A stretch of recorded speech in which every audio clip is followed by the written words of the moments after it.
बताना था, ये ध्यान रखना, ये plus kinetic friction comes into picture, ध्यान रखना। क्योंकि रिलेटिव मोशन हो रहा है, रिलेटिव मोशन हो रहा है तो इसका मतलब ये हुआ कि तुम्हारा काइनेटिक फ्रिक्शन लग रहा, ये ध्यान रखना। स्लीपिंग वर्ड का मतलब ये हुआ। चलो तो हम माने अभी वाले केस में यहाँ पे स्लीपिंग हो रहा है, इसका मतलब दोनों ब्लॉक में आपस में स्लीपिंग हो रहा है, मतलब दोनों ब्लॉक साथ नहीं चल रहा। दूसरा बात माने यहाँ पे स्लीपिंग नहीं हो रहा है, इसका मतलब क्या है, ये ब्लॉक जमीन पे, बोलो, यहाँ पे स्लीपिंग रुका नहीं हुआ हो है। रहा है, इसका मतलब जमीन पे रुका हुआ है, जमीन रुकी हुई है और इसको स्लिप होना नहीं है, इसका मतलब जमीन पे इसको भी रुकना पड़ेगा। तो हम ये मान रहे हैं लोअर ब्लॉक तो फिक्स है बट ऊपर वाला ब्लॉक मूव कर रहा। Case 3, case 3। हालांकि उसका मतलब नीचे लिख भी दिया, देखो ऊपर में स्लिपिंग के टर्म्स में लिखा स्टेटमेंट को और नीचे में उसी का मतलब लिखा ताकि तुम समझ में, लोअर ब्लॉक फिक्स है क्योंकि नीचे स्लिपिंग नहीं हो रहा, नो स्लिपिंग, और ऊपर वाला ब्लॉक स्लिप कर रहा है, स्लिपिंग एट सरफेस 1। ये केस 3। और केस 4 क्या है, sleeping at both the surfaces, मतलब ऊपर भी स्लीपिंग हो रहा, नीचे भी स्लीपिंग हो रहा। इसका मतलब क्या हुआ, both blocks move separately with different acceleration, इसका मतलब ये हुआ दोनों जगह स्लीपिंग हो रहा, मतलब सरफेस 1 पे भी स्लीपिंग, सरफेस 2 पे भी स्लीपिंग। इसका मतलब ये बेचारा भी जमीन पे ऐसे ऐसे खसक रहा और ये भी खसक रहा, बट दोनों के बीच आपस में भी स्लीपिंग है, इसका मतलब दोनों क्या है, अलग अलग एक्सीलरेशन चल रहा है, साथ नहीं, मतलब ये दोनों ब्लॉक साथ नहीं चल रहा है और नीचे वाला ब्लॉक भी स्लिप कर रहा है ग्राउंड पे। म्यूट कर लो जिसका यार, ठीक है। तो ये 4 केस हम एक्सप्लेन कर दिए। डायरेक्ट बोल रहे हैं तुमको, यहाँ पे भी स्लीपिंग हो रहा है, यहाँ पे स्लीपिंग नहीं भी हो सकता है, यहाँ पे भी सेम चीज स्लीपिंग हो भी सकता है, नहीं भी हो सकता है। तो दोनों कंबाइन करो तो 2 into 2 4 केसेज है। इसको सिंपली अगर ऐसे समझाएं तुमको तो ऐसे भी हम समझा सकते हैं, ऐसा कुछ समझ सकते हो। मान लो एक सेकंड को कि 2 आदमी है, ठीक है, 2 आदमी है, एक आदमी है जो खाना खाया भी हो सकता है, नहीं भी खाया हो सकता है, दूसरा आदमी के साथ भी यही है, खाना खाया भी हो सकता है, नहीं भी खाया हो सकता है। हम बोले कि दोनों जाकर पूछो क्या क्या पॉसिबिलिटी हो सकता है, तुम बोलो भैया हो सकता है कि दोनों खा लिया हो सकता है कि पहला आदमी खा लिया और दूसरा आदमी नहीं खा लिया हो सकता है कि दोनों में से कोई नहीं खाया हो, या हो सकता है दोनों खा लिया हो। तो 4 केसेस उसमें भी है। सिमिलरली यहाँ पे भी है, सरफेस 1 को मान लो कोई एक आदमी, वहां पे स्लिपिंग हो भी सकता है, नहीं भी हो सकता, यहाँ पे भी स्लिपिंग हो भी सकता है, नहीं भी हो सकता। दोनों में क्या क्या पॉसिबिलिटी है, हो सकता है दोनों स्लिप कर रहा हो सकता है एक जगह स्लिपिंग हो रहा हो दूसरी जगह स्लिपिंग नहीं हो रहा हो, या हो सकता है वो स्लिपिंग कर रहा हो ये स्लिपिंग नहीं कर रहा हो, कहीं भी स्लिपिंग नहीं हो रहा हो। 4 पॉसिबिलिटी ध्यान रखना, वही 4 केसेस को लिख दिया। अभी हो सकता है कुछ लोग इसमें उतना कंफर्टेबल नहीं हो पा रहा हो, घर पे जाके वापस से देखना, ठीक है, केसेस को, और सोचना जो हम बोले उस पर। अभी कुछ बोले नहीं, अभी सिर्फ केसेस को डिस्कशन किया, अभी केस का एनालिसिस तो किया ही नहीं हम लोग, ठीक है। ये 4 केसेस है, इसी में से कोई एक केस पॉसिबल हो रहा होगा तुम्हारा इस सिस्टम के लिए, वो केस तुम्हें आइडेंटिफाई करना होगा, ठीक है। तो चलो सबसे पहले केस 1 का डिस्कशन करते हैं। केस 1 माने no slipping at any surface. Check करते हैं कि यह केस पॉसिबल है या नहीं, मान तो लिए बट ये पॉसिबल है या नहीं, ये देखते हैं। चलो इसका मतलब none of the blocks move, कोई भी ब्लॉक मूव नहीं कर रहा। चेक करते हैं इसको, हालांकि कल हम बताए थे केस पॉसिबल नहीं है बट एक्सप्लेन अभी करते हैं कैसे। हम मान रहे हैं no slipping at any surface. देखो फोर्स कितना लग रहा है क्वेश्चन में, 30 न्यूटन फोर्स लग रहा है, 30 न्यूटन। और हम मान रहे हैं केस 1 में, अगेन जो मान रहे उस पर ध्यान देना, कोई भी ब्लॉक मूव नहीं कर रहा है, no slipping at any surface. सबसे पहला अजम्पशन यही लेना, ब्लॉक सिस्टम का क्वेश्चन आया तो। अब चलो ये 30 न्यूटन लग रहा है, हम मान रहे हैं दोनों ब्लॉक में से कोई भी मूव नहीं कर रहा, कोई भी मूव नहीं कर रहा। तो अब सुनना गौर से, कोई भी नहीं मूव कर रहा, इसका मतलब सिस्टम पर नेट फोर्स कितना होगा, 0। किसी एक ब्लॉक पर नेट फोर्स कितना होगा, 0। ब्लॉक रुका हुआ है, इसका मतलब तुम पूरे सिस्टम पे भी नेट फोर्स 0 होगा, किसी एक ब्लॉक को पकड़ोगे उस पे भी नेट फोर्स 0 होगा, वो भी बेचारा तो रुका हुआ है, तो रुका हुआ है, सबका एक्सीलरेशन 0 मान रहे हो, इसका सब पे नेट फोर्स 0 है। तो हम बोलेंगे भाई इस पूरे को तुम सिस्टम मान लो, पूरे को तुम सिस्टम मान लो, तो पूरे को अगर सिस्टम मान लोगे तो हॉरिजॉन्टल में एक ही मात्र फोर्स है, और तुम बोलोगे भैया यहाँ पे तो स्मूथ सरफेस दिया हुआ है क्वेश्चन में, तो यहाँ से तो कोई फ्रिक्शन लगने वाला है नहीं, और ये वाला फोर्स क्यों नहीं ले रहे, पूरे को सिस्टम मान रहे हैं। तो बताए थे पूरे को सिस्टम अगर मान लोगे तो वो इंटरनल नहीं रहता है, इक्वल टू में इंटरनल फोर्स नहीं लेते हैं, बताए थे। ये चीज हम बोलना चाह रहे हैं, अगर कुछ लोगों को समझ में नहीं आ रहा हो तो, कि हम पहला केस को एक्सप्लेन करने के लिए बोले इस पूरे को सिस्टम मान लो, सिस्टम जब मानते हैं तो घेर लिया करो समझने के लिए, इस पूरे को सिस्टम मान लो, सिस्टम का बाउंड्री ड्रॉ कर लो। जब तुम पूरे को सिस्टम को बाउंड्री घेर दिए तो अब ये वाला फोर्स तुम्हें टेंशन लेना नहीं है। यही अंजलि की थी चालाकी क्वेश्चन, और वो इससे फायदा होता है, हम क्लास में भी डिस्कशन किए थे, कैलकुलेशन कम हो जाता है। जिसका सॉल्यूशन देखो भेजी भी देखो क्वेश्चन का। तुमको फायदा इसमें ये हो जाता है कि अभी तुमको ये वाले के बीच सोचना नहीं है, बाउंड्री के बाहर जो लग रहा है वो फोर्स देखो। Internal forces if equal to में नहीं सोचते हैं, वापस से बता जिसको नहीं पता हो, जैसे क्लास में बताए हुए थे। तो अगर इसको घेर दिए, इसके बाहर से क्या क्या फोर्स लग सकता है? सिर्फ एक बाहरी फोर्स एफ है हॉरिजॉन्टल में, और दूसरा बोलोगे भैया यहाँ से फ्रिक्शन भी लग सकता है, बोलेंगे भाई यहाँ पे क्वेश्चन में दे रखा है नो फ्रिक्शन, यहाँ पे स्मूथ सरफेस है, यहाँ से कोई फ्रिक्शन नहीं है। तो भाई इस पूरे सिस्टम पे को रुकना है तो नेट फोर्स जीरो होना है, लेकिन नेट फोर्स जीरो हो नहीं पा रहा क्योंकि सिर्फ एक फोर्स एफ इधर है, बाकी अपोज करने वाला कोई है नहीं, क्योंकि यहाँ पे स्मूथ सरफेस दे दिया है। तो बोलेंगे केस वन पॉसिबल ही नहीं है, केस वन पॉसिबल ही नहीं है, दोनों ब्लॉक जमीन पे रुका हुआ रह जाए, क्योंकि उसके लिए फोर्स चाहिए नेट फोर्स जीरो, और देख रहे हैं हॉरिजॉन्टल में एक फोर्स तो है बट उसको अपोज करने वाला कोई है ही नहीं यहाँ पे। तो केस वन रिजेक्ट हो गया, नहीं समझ में आया किसी को तो पूछ लो। केस वन रिजेक्ट हम लोग, केस वन रिजेक्टेड। तो यहाँ वही हम लिखे हुए हैं, देख पाओ तो केस वन में लिखे हुए हैं, इसी लॉजिक पे कल बताए हुए थे और बोले हुए थे कि केस वन तुम्हारा रिजेक्ट हो जाता है, case one not possible hence rejected. अगर नहीं समझ में आया हो तो यहाँ बोलोगे तो हम लिख सकते हैं उस चीज को वर्ड्स में, ठीक है। अगर समझ गए हो तो लिखने का जरूरत नहीं है हमको। ये हम बोलना चाह रहे हैं कि पूरे को सिस्टम ले लो,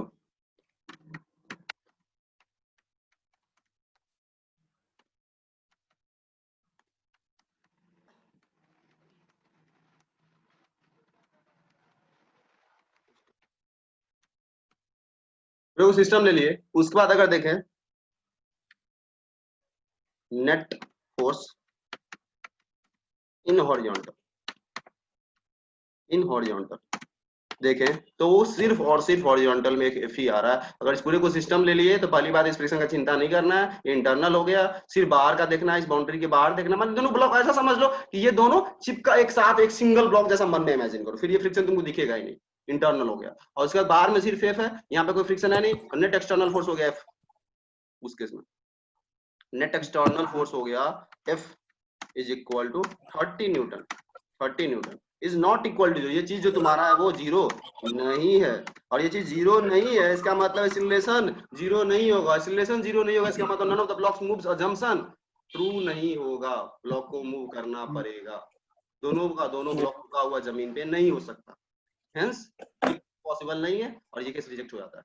तो पहला केस पॉसिबल नहीं है। दूसरे केस पे आते हैं,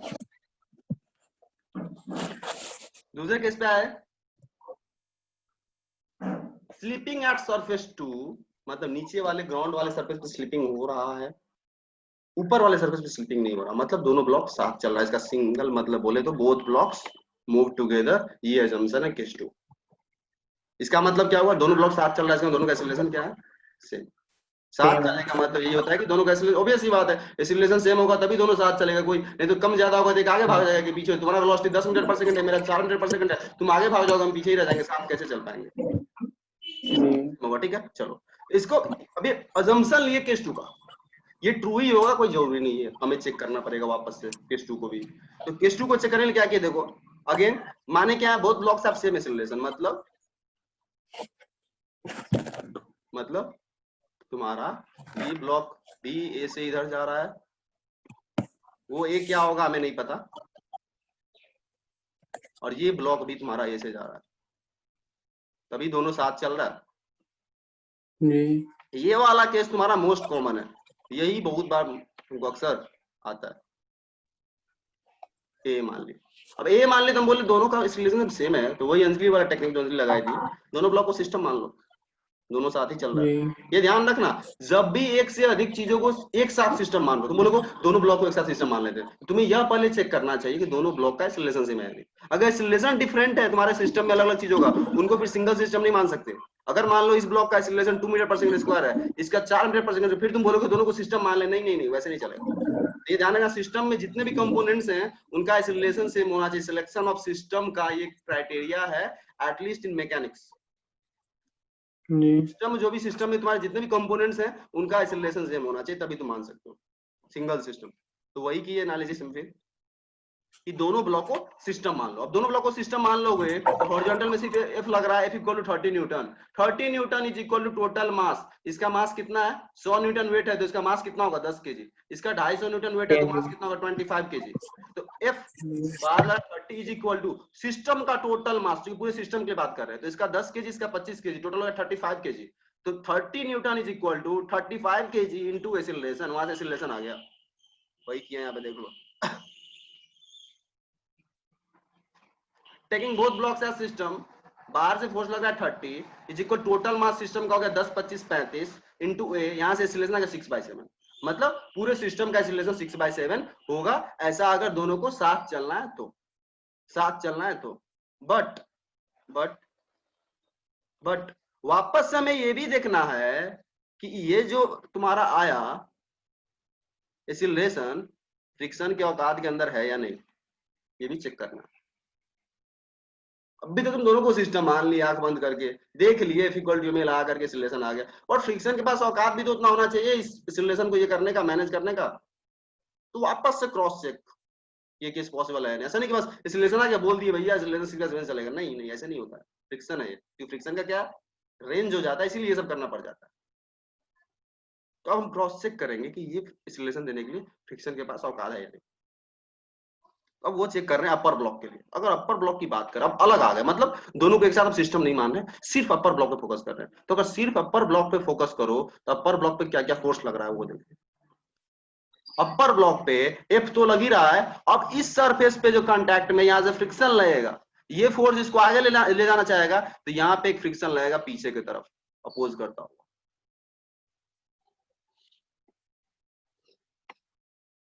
एफ फ्रिक्शन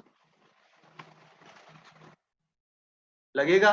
एफ ऊपर वाले ब्लॉक पे कैसे लगेगा? पीछे। बाय न्यूटन थर्ड लॉ का फ्रिक्शन इस पे इधर लग रहा है, तो इस ब्लॉक पे किधर लगेगा? बोलो। Towards right.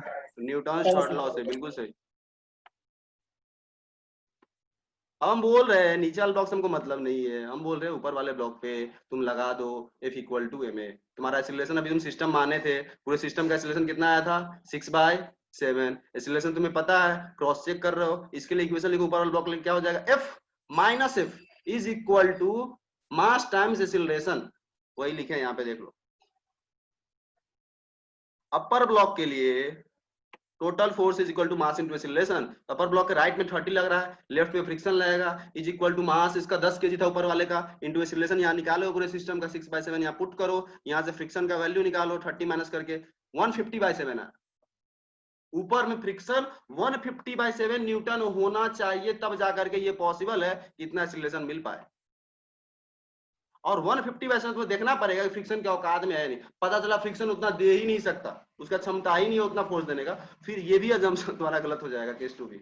तो 150/7 है और तुम फ्रिक्शन का औकात सबसे पहला स्टेप बोले थे, इसीलिए बोलते थे फ्रिक्शन का औकात सबसे पहले निकाल लो, सबसे पहले निकाल लो फ्रिक्शन का औकात। देखो फ्रिक्शन का औकात कितना है? 40 न्यूटन, और उसको चाहिए कितना यहाँ पे फ्रिक्शन? 150/7। 150/7 और 40 में कौन बड़ा है? 40 बड़ा है। तो फ्रिक्शन के पास औकात है 40 न्यूटन का, तो 40 न्यूटन से कम तो दे ही सकता है, 40 न्यूटन से कम तो दे ही सकता है। अगर ये आ गया होता है यहाँ पे सॉल्व को फ्रिक्शन 50 न्यूटन, तो फिर हम बोलते भाई फ्रिक्शन चाह के भी नहीं चला पाएगा साथ, क्योंकि फ्रिक्शन का औकात तो है 40 और तुम्हारा रिक्वायरमेंट आ रहा है 50 न्यूटन का, फ्रिक्शन उतना दे ही नहीं सकता। ये ध्यान रखना, ये इंपॉर्टेंट पॉइंट है। तुमको वापस से फ्रिक्शन निकालना और ये देखना है कि ये फ्रिक्शन के मैक्सिमम वैल्यू के अंदर आ रहा है या नहीं। अगर मैक्सिमम से भी ज्यादा हो जाता है, 40 से भी ज्यादा हो जाता है, ये तो तुम हो एक मैथमेटिकल तुम निकाल लिए, पर फ्रिक्शन के पास औकात ही नहीं है। 50 तुम्हारा आ गया सॉल्व होकर फ्रिक्शन, पर फ्रिक्शन तो मैक्सिमम 40 है, फर्स्ट स्टेप पे तो फ्रिक्शन ही निकाल रहा हूं मैक्सिमम। तो तुम वापस से चेक करना, तो चूंकि ये 40 से कम आ रहा है, फ्रिक्शन के औकात के अंदर है, तो ठीक है फ्रिक्शन मैनेज कर लेगा और दोनों को साथ चला पाएगा, और हेंस ये अजम्पशन अपना केस 2 सही हो जाता है, दोनों ब्लॉक टुगेदर मूव करेगा 6/7 से। अब यहाँ ध्यान ना, कोई ये क्रॉस चेक नहीं किया, डायरेक्ट यहाँ से कंक्लूजन निकाल दिया, तो तुक्के में उसका आंसर सही हो गया इस क्वेश्चन के लिए, इस क्वेश्चन के तुक्के में तो सही हो गया, बट सारे क्वेश्चन में सही नहीं होगा, इसलिए ये क्रॉस चेक करना बहुत जरूरी है। डायरेक्ट नहीं एक्सीलरेशन निकाल ली आंख बंद करके, बोल दिए ये कंक्लूजन नहीं। अगर यहाँ ये फ्रिक्शन के औकात के अंदर नहीं आता तो ये स्टेटमेंट हम नहीं लिख पाते, और ये केस 2 भी तुम्हारा रिजेक्ट हो जाता। तो केस 2 अपना ट्रू हो गया, यानी इस क्वेश्चन में क्या होने वाला है, दोनों ब्लॉक साथ मूव करेगा 6/7 मीटर पर सेकंड स्क्वायर से। दोनों ब्लॉक साथ मूव करेगा 6/7 मीटर पर सेकंड स्क्वायर से। लिख दे, चलो दोनों ब्लॉक तुम्हारा एक साथ जाएगा a इक्वल टू, ये भी जाएगा इधर की तरफ a इक्वल टू 6/7 से, a इक्वल टू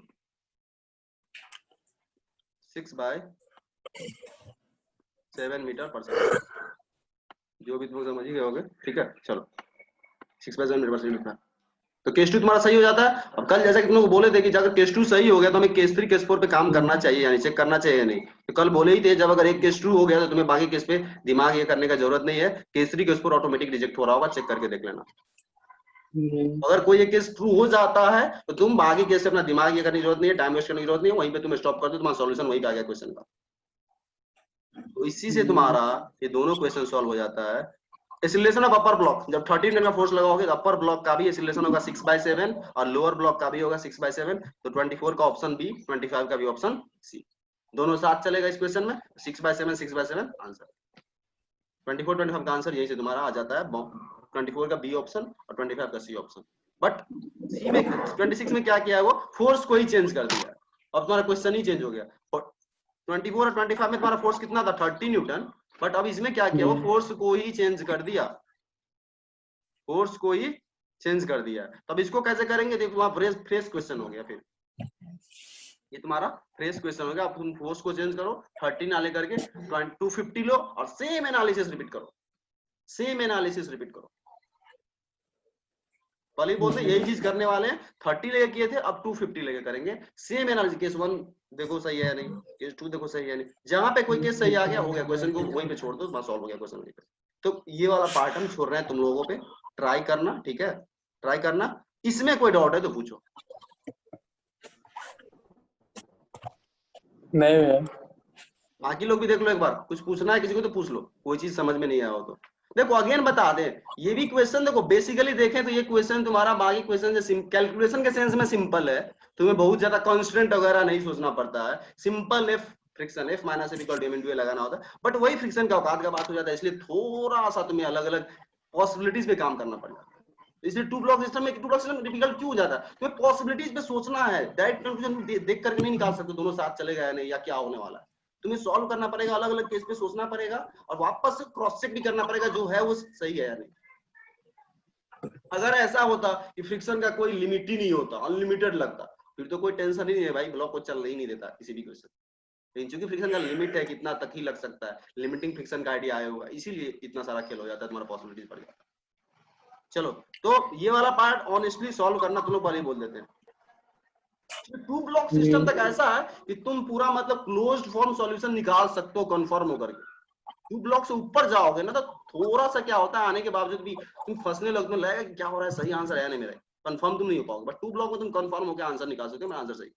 फिर 3 ब्लॉक में 8 केस हो जाएगा, 3 सरफेस होगा, 2 टू द पावर 3 8 केस हो जाएगा, बहुत सारा कुछ दिमागी काम करना बन जाएगा, ये स्लिप करेगा वो स्लिप नहीं करेगा। हाँ अगर इजी क्वेश्चन आ गया 3 ब्लॉक में फिर तो कर लोगे, और बहुत ज्यादा कॉम्प्लेक्स कर दिया तो फिर बहुत ज्यादा टाइम लग जाएगा, क्योंकि 8 केसेस पे एनालिसिस करना, समझ रहे हो, टाइम बहुत लगेगा। इसलिए 3 ब्लॉक मेरा सिलेबस में भी नहीं है, 2 ब्लॉक ही। तो ये 26 हम तुम लोगों को छोड़ रहे हैं, एफ इक्वल 30 का छोड़ करके 250 लेना और 250 पे सेम प्रोसीजर को रिपीट करना, केस 1 केस 2 केस 3 केस 4। तो क्लोज करते हैं 2 ब्लॉक को, ये वाले क्वेश्चन को। इस क्वेश्चन में पहले बता दें क्या है, हम लोग इजी किए थे, यहाँ पे स्मूथ मान करके यहाँ का फ्रिक्शन को इग्नोर कर दिए थे क्वेश्चन में, देखो इसलिए ये क्वेश्चन था रिलेटिवली इजी है। अगर यहाँ पे भी कुछ म्यू हो, यहाँ पे भी कुछ म्यू हो, क्वेश्चन में और इंटरेस्टिंग हो जाता है थोड़ा क्वेश्चन। तो वही अगला क्वेश्चन हम लिए हुए हैं। अगला क्वेश्चन मेरा जो ब्लॉक का है वही वैसी पे देखो, यहाँ भी फ्रिक्शन, यहाँ भी फ्रिक्शन, दोनों का म्यू अलग अलग, यहाँ भी रफ सरफेस मतलब फ्रिक्शन है म्यू इक्वल टू 0.2 और यहाँ पे म्यू इक्वल टू 0.4, जो तुमको रात में शेयर भी किए हुए थे क्वेश्चन, ठीक है। इस पे इसको सॉल्व करने की कोशिश करते हैं, इसमें हालांकि केस पे नहीं जाना पड़ेगा क्योंकि दे दिया है कि दोनों ब्लॉक साथ चल रहा है क्वेश्चन में, अगर देखो। चलो तो हम फर्स्ट पार्ट सॉल्व करने वाले हैं इसका। देखो क्वेश्चन क्या है, पहले डायग्राम समझो, जो भी है 5 केजी का ब्लॉक है, 10 केजी का ब्लॉक है, यहाँ पे भी सरफेस है, ये भी यहाँ पे फ्रिक्शन है म्यू इक्वल टू 0.2 का, यहाँ पे फ्रिक्शन है म्यू इक्वल टू 0.4 का। एफ फोर्स लग रहा है, एफ कितना लग रहा है हमें नहीं पता। फर्स्ट पार्ट बोला गया है एफ का मैक्सिमम वैल्यू कितना हो सकता है, एफ अधिक से अधिक कितना हो सकता है, so that both the blocks move together, दोनों का दोनों ब्लॉक साथ चले। इसका मतलब क्या हुआ, क्वेश्चन वाला तुम्हारा मेहनत आसान कर दिया, वो बोल दिया कि केस 2 हो, वो बोल दिया कि केस 2 हो, जी तो तुम्हें केस 2 पे ही काम करना है, खत्म। ऐसा अगर क्वेश्चन आता है फिर तुम्हारा काम वैसे आसान होता है, रिलेटिवली सारे केसेस में नहीं सोचना। चलो, तो हमें फोर्स, मतलब ये बोलना चाह रहा हूं कि फोर्स अधिक से अधिक क्या रख सकते हैं ताकि ये दोनों ब्लॉक साथ चले, ये जितने सिलेशन चले उतने सिलेशन से ये भी चले, ये बोलना चाह रहा है फर्स्ट पार्ट। तो फर्स्ट पार्ट ये बोलना चाह रहा दोनों ब्लॉक का सिलेशन सेम हो। तो देखो कैसे करेंगे, ऐसे ऐसे कैसे करेंगे, क्योंकि दोनों का सिलेशन सेम है, क्वेश्चन के अकॉर्डिंग दोनों ब्लॉक साथ चल रहा है, दोनों ब्लॉक साथ चल रहा है, नीचे से जोड़े हुए, इसी से अपने मुद्दे वाले उसमें चल रहा है। चलो ठीक है, तो देखो, तो चूंकि दोनों का एक्सीलरेशन सेम है, तो वही अंजलि वाला टेक्निक, दोनों को सिस्टम मान लो एक साथ, एक साथ दोनों को सिस्टम मान लें, तो एक्सटर्नल फोर्स क्या क्या है, अंजलि है कि नहीं, उसी से पूछते हैं। हाँ अंजलि है, बोलो अंजलि, अगर दोनों को सिस्टम मान ले तो एक्सटर्नल फोर्स क्या क्या है। ओ सॉरी सॉरी सॉरी, स्टेप 1 क्या था अपना फ्रिक्शन इक्वेशन का, एफ मैक्स निकाल फ्रिक्शन बिल्कुल सही, तो वो बोलो तुम लोग, उसी ऑर्डर में हम लोग जाने वाले क्वेश्चन को। पहला काम यही है, यहाँ का भी फ्रिक्शन का औकात निकाल लो, यानी मैक्सिमम वैल्यू, यहाँ का भी निकाल लो, सबसे पहला काम। ऊपर वाले को सरफेस 1 हम बोल रहे हैं, सरफेस 1, सरफेस 1 पे पहला बात नॉर्मल निकल, जो नॉर्मल निकल जाएगा म्यू से मल्टीप्लाई करते हो फ्रिक्शन का मैक्सिमम वैल्यू पता चल जाएगा। तो यहाँ पे नॉर्मल कितना होगा, 5 के जगह बीट, ये सोचो 50 नीचे, तो यहाँ का नॉर्मल 50 ऊपर, नॉर्मल 50 होगा, डायरेक्ट लिख रहा है सरफेस 1 पे नॉर्मल 50 न्यूटन होगा। ये सब अब तुम लोगों को डायरेक्ट समझ में आना चाहिए, इसीलिए वहां का जो फ्रिक्शन का मैक्सिमम वैल्यू होगा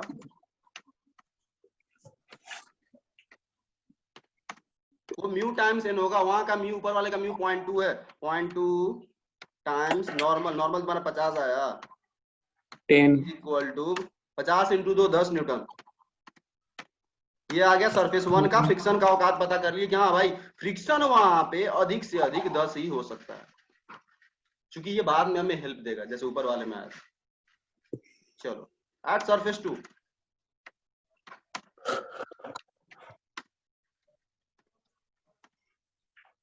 सरफेस 2 पे नॉर्मल की बात करें, नॉर्मल कितना होगा खुशी तुम बताओ, यहाँ पे जो नॉर्मल लगेगा वो कितना लगेगा, यहाँ से ग्राउंड से नॉर्मल का वैल्यू क्विकली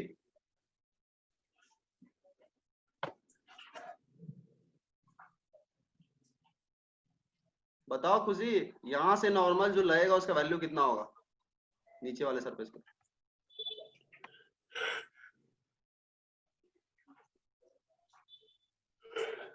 पता नहीं वो है क्या, हाँ है तो शायद, खुशी सुन पा रही हो,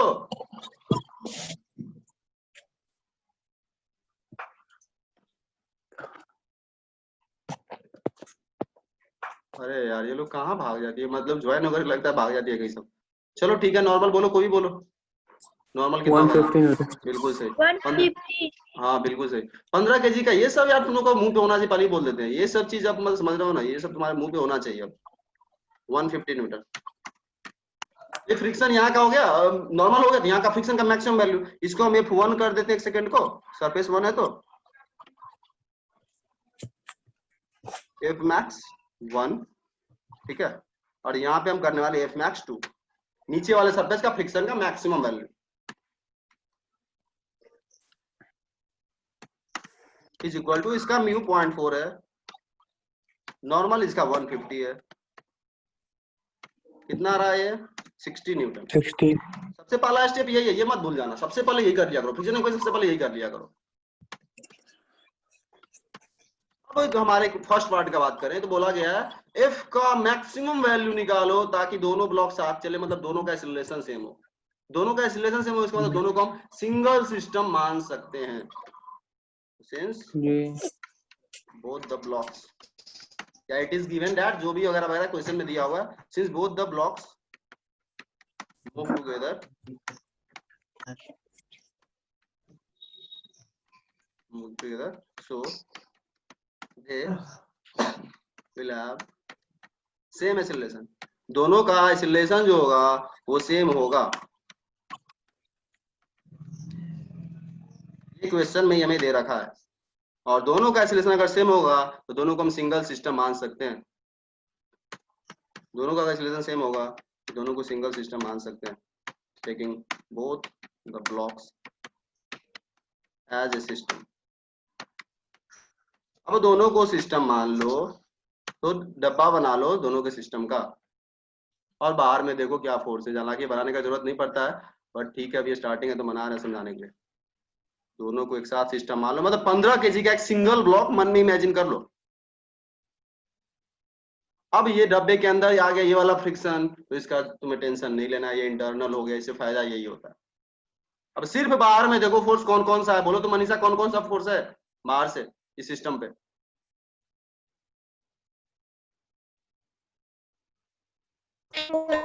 और एक नीचे वाला मीटिंग लग रहा है। नीचे वाला फ्रिक्शन लग रहा है ऑब्वियसली, एक ये फोर्स और एक यहाँ वाला फ्रिक्शन।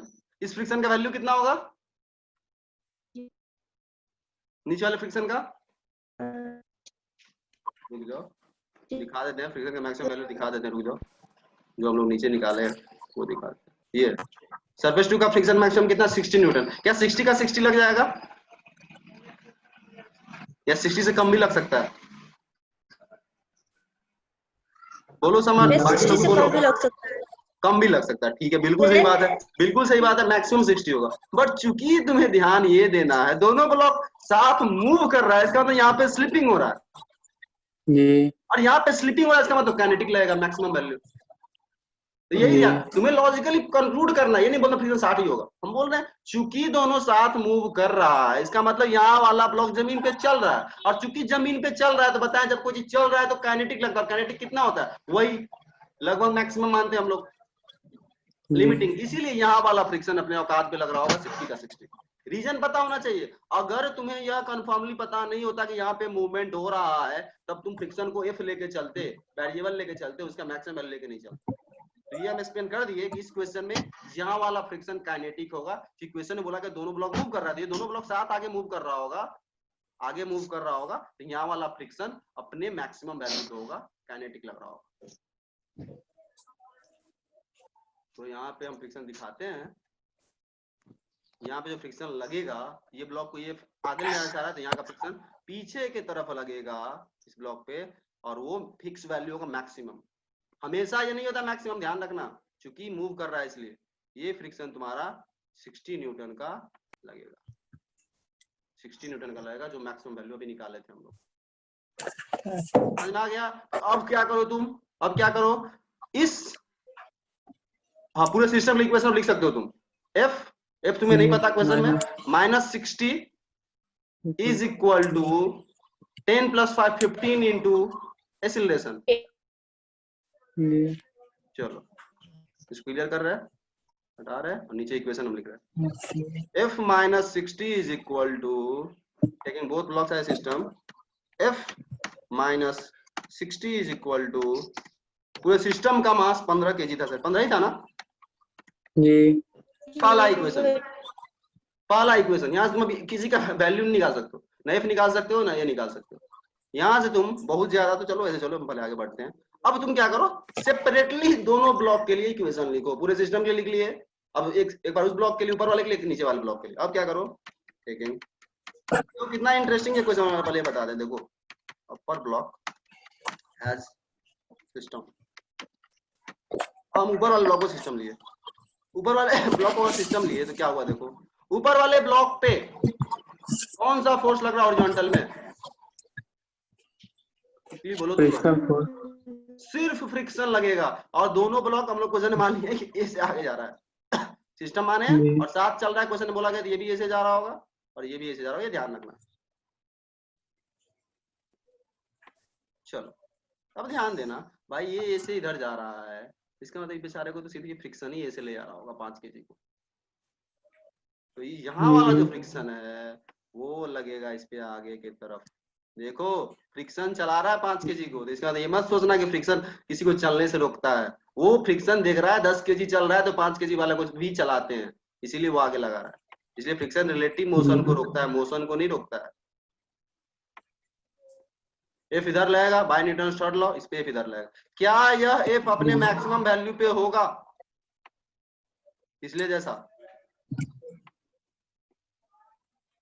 ये बोलो। चेक करो, रुक जाओ चेक करो, कोई नहीं, आराम से करना भी, हरवारी नहीं है, ठीक है, आराम से चेक करो, आराम से देखो। का फ्रिक्शन अपने मैक्सिमम वैल्यू पे होगा या नहीं पिछले केस जैसा। तो पहले सरफेस से मैक्सिमम वैल्यू फ्रिक्शन का 10, क्या ये 10 का 10 यहाँ पे लग रहा होगा? अरे यार वो तो ये हो गया, गड़बड़ हो गया, ड्राइंग क्लियर कर दी हम। चलो कोई नहीं यहाँ पे 10 का 10 लगेगा क्या फ्रिक्शन? हम बोलेंगे दोनों ब्लॉक साथ चल रहा है, इसमें दोनों के बीच स्लिपिंग नहीं हो रहा है, और स्लिपिंग नहीं हो रहा है, इसका मतलब स्टैटिक फ्रिक्शन लग रहा है, और स्टैटिक फ्रिक्शन तो कुछ भी हो सकता है वहां तक। तुम्हें ये देखना उस सरफेस पे अगर स्लिपिंग, रिलेटिव स्लिपिंग हो रहा है तो फ्रिक्शन सिंपल लगेगा मैक्सिमम, अगर आपस में साथ चल रहा है तो उस सरफेस पे स्टैटिक फ्रिक्शन लगेगा, और स्टैटिक फ्रिक्शन तो कुछ भी हो सकता है जी, लिमिटिंग, अप टू लिमिटिंग कुछ भी हो सकता है।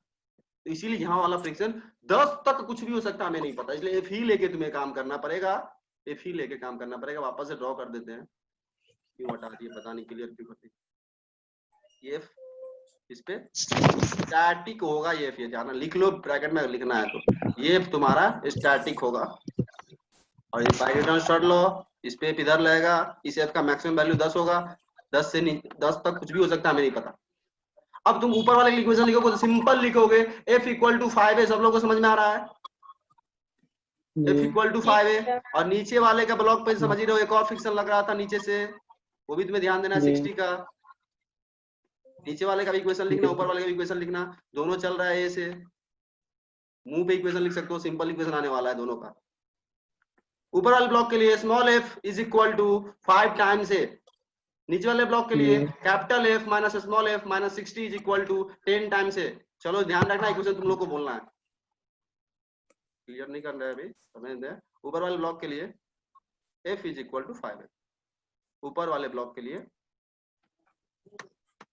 F, sorry small F friction is equal to 5 है ऊपर वाले ब्लॉक के लिए। सिमिलरली लोअर ब्लॉक के लिए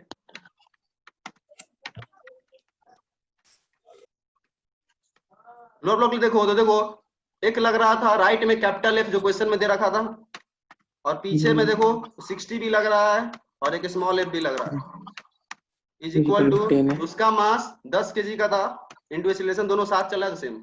अब ये हो गया तुम्हारा इक्वेशन खत्म हो गया। अब यहाँ से अब हमको इस डायग्राम का कोई यूज नहीं है, अब यहाँ सिंपल हम कंक्लूजन को कितना अच्छे से निकालने वाले हैं। क्लियर करते हैं ड्राइंग को पहले, क्लियर माय ड्राइंग। चलो अब चलो देखो गौर से देखो, यहाँ से एक इक्वेशन ये, एक इक्वेशन ये, और एक इक्वेशन हमारे पास ऊपर भी है, एफ माइनस, तीनों इक्वेशन एक साथ देखो, तीनों इक्वेशन एक साथ देखो। अगर हम गौर से देखें तो हमारे पास वेरिएबल्स कितना है, एफ भी है, ए भी है, स्मॉल एफ भी है, कितना वेरिएबल है? 3 वेरिएबल 3 इक्वेशन, 3 वेरिएबल 3 इक्वेशन। इसका मतलब सॉल्व होगा तीनों का वैल्यू आएगा क्या? बोलो जी आ जाएगा, नहीं आएगा, सॉल्व करो, यही इंटरेस्टिंग है इस क्वेश्चन में, करके देखना एक्चुअली हो क्या रहा है, देखो बता रहे हैं, तुम लोग को अभी दिख नहीं रहा होगा, ये दोनों इक्वेशन को मिला करके ये इक्वेशन लिखा गया, ये इक्वेशन इंडिपेंडेंट नहीं है, तुम सॉल्व करने की कोशिश करना। मतलब ये बोला, देखो f माइनस 60 इक्वल टू 15 है, इसे पुट करके देखो, 15 को इधर लाओ, 10 माइनस 15 5 है, इक्वल टू 5, फिर से यही इक्वेशन आ रहा है। इसलिए बोल रहे हैं ये जो इक्वेशन 3 है एक्चुअली 3 है, ये 2 ही है बोलने के लिए, इसीलिए तुम इग्नोर कर सकते हो किसी इक्वेशन को, इग्नोर कर दिए, इसी क्वेश्चन को इग्नोर कर दिया, इसी क्वेश्चन को इग्नोर कर दिए, और सिंपली हम इस 2 इक्वेशन से ही काम करें, कोई भी 2 इक्वेशन से काम करना, क्योंकि तीनों इक्वेशन बोलने के लिए 3 है बट वो 2 ही है। नहीं समझ में आ रहा है, घर पे तीनों को सॉल्व करना, नहीं आएगा वैल्यू। चलो ऐसे हम बोल दिए जो हमको बोलना था इस पे। अब चलो हम सिर्फ इन 2 इक्वेशन से काम कर रहे हैं, क्योंकि तीसरा इक्वेशन इन्हीं दोनों इक्वेशन का मिक्सचर है। ये कुछ ऐसा हो गया कि तुम्हें एक इक्वेशन x इक्वल टू 2 और दूसरा इक्वेशन दे दी 2x इक्वल टू 4, भाई अलग अलग इक्वेशन एक ही इक्वेशन है, ठीक है, तो वही चीज यहाँ पे भी हो गया। चलो तो 2 ही इक्वेशन तुम्हारे पास आया एक्चुअली। अब यहाँ से हम क्या किए देखना गौर से, तो इसको हम सीधा सीधा नीचे भेजने वाले हैं, इसका कोई जरूरत नहीं इक्वेशन में, जस्ट अभी हम कर फ्लो में थे तो उसके लिए लिख दिए, बट वो इक्वेशन एक्स्ट्रा आया नहीं अपने पास। अब यहाँ से अगर हम देखें f small f is equal to small f is equal to 5a। अब देखना गौर से 5 इंटू a, ऊपर से रिलेशन का वैल्यू f के टर्म्स में बोलो क्या होगा, capital F minus 60 by 15 G by 15। ध्यान देना, देखो इंटरेस्टिंग क्वेश्चन कैसे, ये किसका वैल्यू है, फ्रिक्शन, और ये फ्रिक्शन अधिक से अधिक कितना हो सकता है 10। स्टेप 1 में निकाल लिए थे, मतलब ये जो भी वैल्यू मेरा आया है वो लेस देन और इक्वल टू 10 होना पड़ेगा। पता नहीं ये समझ में आया लोगों की नहीं? जी हाँ। तो यहाँ से तुम्हारा एफ का वैल्यू आया कुछ, सॉल्व करो इसको। 15 को इधर भेजो, 10 × 15 150, 150 by 5 30। F is less than और इक्वल टू, इक्वेशन जैसे ही सॉल्व करना, एफ इज लेस देन और इक्वल टू 90 आ रहा है। सॉल्व करो, सॉल्व करके सब लोग कंफर्म करो। यहाँ से बाय में 15 है, 15 को इधर लाए, 15 × 10 150, 150 बाय 5 30, 30 + 60 90। तो यहां से तुम्हें पता चल गया कि अगर साथ चलना है दोनों को तो फोर्स को 90 या 90 से छोटा होना पड़ेगा। तो फोर्स मैक्सिमम साथ चलने के लिए कितना हो सकता है? मैक्सिमम 90। तो इस क्वेश्चन में फर्स्ट पार्ट का आंसर 90 न्यूटन, मतलब 90 न्यूटन तक दोनों, यानी यहाँ पे जो फोर्स तुम लगा रहे हो ये 90 न्यूटन तक अगर लगाते हो तो दोनों साथ चलेगा। 90 से जो ही इसको 91 कर दोगे या 92 कर दोगे, दोनों ब्लॉक साथ नहीं चल पाएगा। इस एनालिसिस में फायदा क्या होता है? इसी डायग्राम पे हम क्वेश्चन ऐसे बना, objective question, for which of the following values of F both blocks will move with same speed, will move together. F के ऑप्शन में 4 एफ का वैल्यू दिए हुए हैं, 20 30 70 120 वगैरह वगैरह, 20 30 70 120। अब तुम चारों पार्ट को अलग-अलग सॉल्व करने लगे, 20 पे देखते हैं साथ चल रहा है कि नहीं, 70 पे देखते हैं साथ चल रहा है कि नहीं, तुम सिंपल एफ का वो लिमिट निकाल लो, जैसे अभी लगाया हम लोग trick, less than greater than. तुम देख रहे हो 90 या 90 से कम पे साथ चलेगा, ऑप्शन में देख लो 90 या 90 से कम जो भी ऑप्शन है उस पे साथ चलेगा, 90 से जो बड़ा होगा उस पे साथ नहीं चलेगा, खत्म। तो इसलिए क्वेश्चन यहाँ डाले हुए थे, इसीलिए क्वेश्चन डाले हुए थे। और खासकर जेईई एडवांस करना चाहे तो मोर देन ऑप्शन वाले में ये पूछ सकता है, डायग्राम बना दे, एफ वैल्यू दे दे, both for which of the following values of F both blocks will move together, इसी क्वेश्चन में। और option A 20 newton, option B 30 newton, option C 80 newton, option D 100 newton. तुमसे बोला गया टुगेदर मूव करें, 90 से छोटा ऑप्शन 3 है, तीनों ऑप्शन पे टिक लगाना पड़ेगा, ए पे भी, बी पे भी, सी पे भी, जो ऑप्शन 90 से छोटा है उस पे टिक लगा के आ जाओ, खत्म।